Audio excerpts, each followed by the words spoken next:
So I've been getting a lot of requests for more hunting videos. And I know a lot of you out there love a lot of my older duck hunting videos and everything else that I did. And I'm going to do my best to try to put more of that out there for you.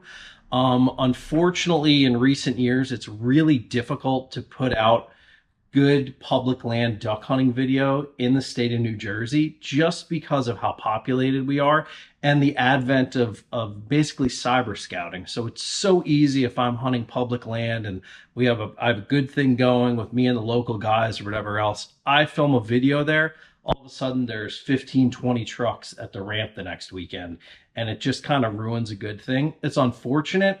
It doesn't happen everywhere, but there's a lot of really populated areas in the state, and everyone out there is looking for information. So I'm going to do my best to try to put more videos out there, because I'm sure, everyone misses seeing that, and I actually miss putting it out there. But I'm going to start by trying to get back into, some of the duck stuff. So what I'm going to do today is I'm going to go through some of the equipment that I use, because I get a lot of questions on my Instagram and the YouTube comments on, what type of gear I use, what type of ammo, chokes, things like that. So I'm going to get into with that for a little bit today. So in terms of what type of gun and ammunition I'm using, everyone can use what works best for them. About 4 years ago, I switched to shooting a 20 gauge only for ducks. Obviously you've seen some of my previous videos. The goal is with this boat and keeping everything nicely grassed is we're trying to decoy these birds as close as possible. It doesn't give me any pleasure to try to shoot a bird at 60, 70, 80 yards. I want to try to decoy those birds as close as possible. That way, even if I miss, hey, you know what? I got the experience of seeing those birds decoy right in my face. So I like shooting an autoloader for ducks these days. I just like having that third shot available to me. So this is a Benelli M2 20 gauge. I like the inertia system the Benellis have. It seems to work really well, even in the cold and the ice and the snow and any type of adverse weather that we're out there hunting in. Especially for puddle ducks, your best days a lot of times are those really frigid days. I have put probably well over 1,000 rounds through this gun with no jamming issues. I did upgrade the recoil spring, so that definitely was a factor. But this is a Benelli M2 20 gauge. I have the 26-inch barrel, and I am shooting for chokes. I'm kind of going opposite what a lot of people do. A lot of people will shoot much tighter chokes. I am shooting a Kicks High Flyer improved cylinder. Sometimes I'll shoot a modified. I have messed around a little bit with the Muller chokes, with their decoy and their passing chokes, but I keep coming back to the Kicks High Flyer. Again, I'm shooting most of my birds between 15 and 35 yards, so an improved cylinder choke does make the most sense for me. And in terms of ammunition, again, this is what works for me. I am shooting the Boss Bismuth. So when I switched over to a 20 gauge, I said, you know what? I want to do everything possible to try to make this perform like my 12 gauge. So that meant I switched to bismuth almost right away. I have shot the Boss ammunition now for probably 3 to 4 seasons. Again, no problems with the Boss. I haven't had any issues with misfires, jamming, none of that. It's performed very well for me. I'm not sponsored by Boss. If they want to sponsor me, please feel free. In terms of shell selection, I'm shooting the 3-inch and I'm shooting number 4s. Now I've tried 5s, I've tried the 3.5 Stinger loads, and I've tried just the straight 4s. The 4s seem to work best for me. Again, your mileage may vary, but I like the 4s, and they work great for me from anything from teal to random, Canada geese and snows that I've shot over the puddle duck rig. Honestly, when it comes to success, it's a very thin line between those that are successful and those that are very successful.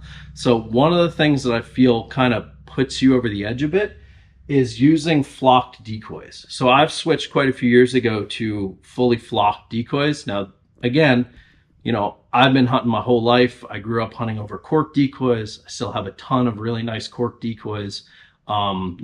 Do whatever you feel works best for you. But I do feel in recent years, these fully flocked decoys give you an advantage. Now, these are the Avian X, the fully flocked black ducks.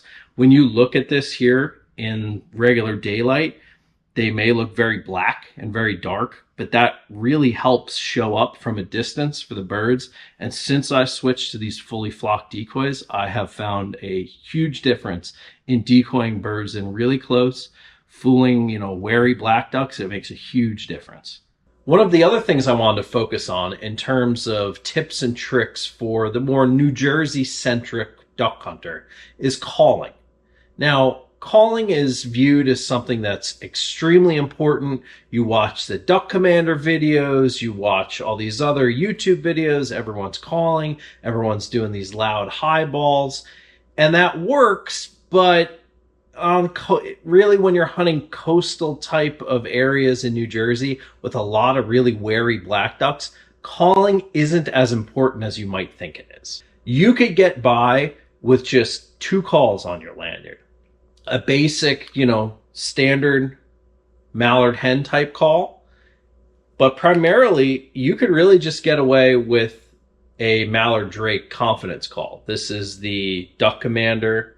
Pretty much everyone has one of these on their lanyards or something similar. It's just the mallard drake whistle.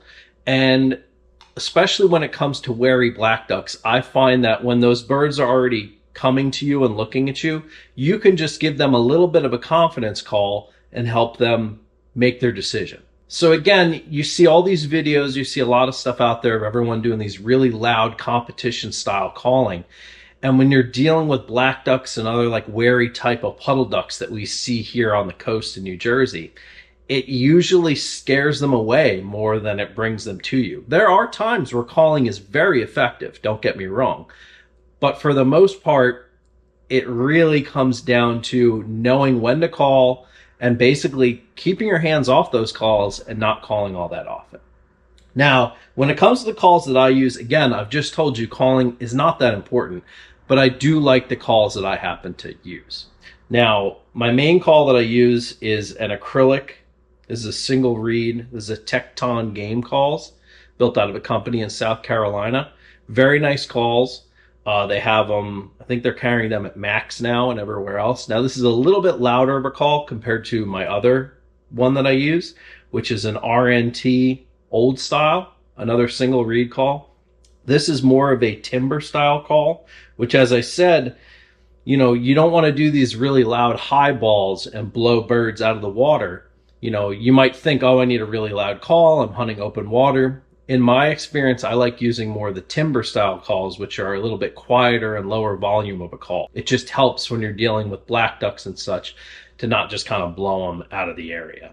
So I don't know how it'll sound in here, but just to give you an idea of your typical calls that you're doing for ducks, if I'm doing my confidence call and I have birds looking, and I just want to try to convince them to maybe take another pass, you're just doing your basic mallard drake.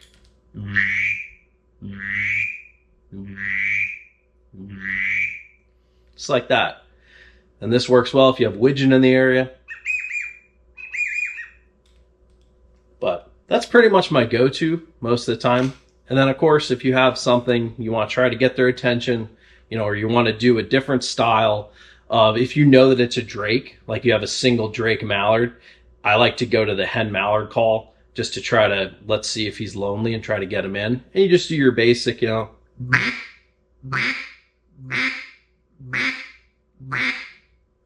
or, your typical, you're trying to get their attention at a distance.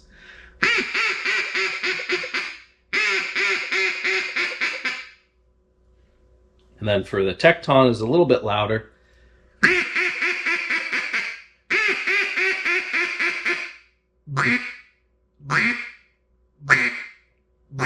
In the same vein as the mallard drake whistle, you could also do a feeding chuckle. Now, I don't know if it's actually a feeding chuckle, or I've noticed birds in flight, it's more of like a social chuckle.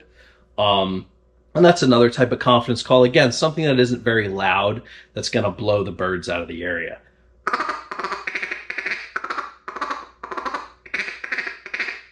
Again, I am no professional caller.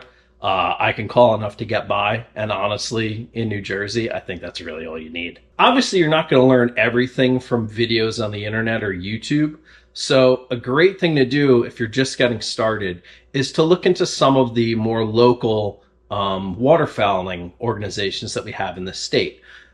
New Jersey Waterfowlers is a great one. I've been involved with them basically since I was a kid.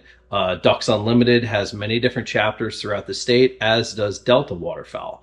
Now, any one of these organizations are great to support because they're going into what you love and they're trying to protect, our rights as sportsmen within the state. But they're also a great way to meet people. If you're just getting into it, you don't really know anyone, or you don't know the ins and outs. When it comes to duck hunting, there is so much to learn. And if you don't have good mentorship or someone to show you the ropes from when you're starting out, it's really hard. So anyway, I'm going to be trying to put out some more videos like this throughout the season. Try to get in a little bit more hunting footage for everybody out there. But if you want, like and subscribe to the channel. If you have any comments or questions on anything, please let me know. Write them below. And if you have any suggestions for anything that you'd like to see going forward, please feel free to reach out.